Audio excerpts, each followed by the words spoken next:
আসসালামু আলাইকুম। রাশিয়ার ভয়াবহ হামলায় কেঁপে উঠল পুরো শহর। শুধু রাতের আধারেই নয়, দিনের আলোতেও শহরের বুকে আঘাত হানে ক্ষেপণাস্ত্র। মুহূর্তেই ছড়িয়ে পড়ে কালো ধোঁয়ার কুণ্ডলী, আর জনমনে দেখা দেয় নতুন আতঙ্ক।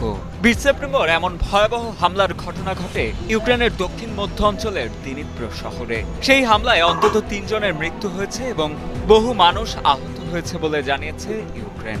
সামাজিক যোগাযোগ মাধ্যমে ছড়িয়ে পড়া একটি ভিডিওর সূত্র ধরে হামলার স্থান ও তারিখ যাচাই করে বার্তা সংস্থা রয়টার্স।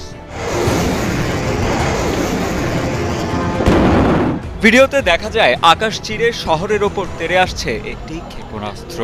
এরপরই সেটি আঘাত হানে দানিপ্রোর একটি আবাসিক এলাকায়, আর নিমিষেই পুরো জায়গাটি পরিণত হয় অগ্নিগোলকে। ক্যামেরায় ধরা পড়ে সেই ভয়াবহ মুহূর্ত, যেখানে দেখা যায় ধ্বংসস্তূপের ওপর থেকে কালো ধোঁয়ার কুণ্ডলী আকাশের দিকে উঠছে। হামলার পরপরই ঘটনাস্থলে পৌঁছে যায় উদ্ধারকারী দল। আহতদের দ্রুত চিকিৎসা সেবা দেওয়া হয় এবং জ্বলন্ত অ্যাপার্টমেন্ট ভবনগুলো থেকে ধোঁয়া বের হতে দেখা যায়। ধ্বংসস্তূপের মাঝে দমকল বাহিনী ও উদ্ধারকর্মীরা রাত দিন কাজ করেন। হামলায় আবাসিক ভবনগুলোর ছাদ ভেঙে চুরমার হয়ে যায় এবং বহু গাড়িও ভেঙে দুমড়ে মুচড়ে যায়। বিকট শব্দে আমার ঘুম ভেঙে গিয়েছিল। জানালার কাঁচ ভেঙে আমার উপর আছড়ে পড়েছিল। আমি কোনো মতে আমার সন্তানকে নিয়ে সেখান থেকে বেরিয়ে আসি। ওর গায়েও কাঁচ লেগেছিল।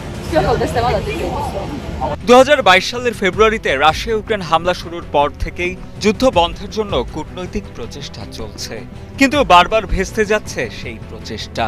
এমন পরিস্থিতিতে সাম্প্রতিক মাসগুলোতে উভয় পক্ষই হামলা আরও তীব্র করেছে, যার ফলে বেসামরিক নাগরিক ও স্থাপনা ব্যাপকভাবে ক্ষতিগ্রস্ত হচ্ছে। বিশেষজ্ঞদের মতে এই হামলাগুলো যুদ্ধের মোড় ঘোরানোর চেয়ে প্রতিপক্ষকে চাপে রাখার কৌশল হিসেবেই বেশি ব্যবহৃত হচ্ছে। তবে এর ভুক্তভোগী হচ্ছেন সাধারণ মানুষ, যারা প্রতিদিন মৃত্যু এবং ধ্বংসের ভয়াবহতা নিয়ে জীবনযাপন করছেন।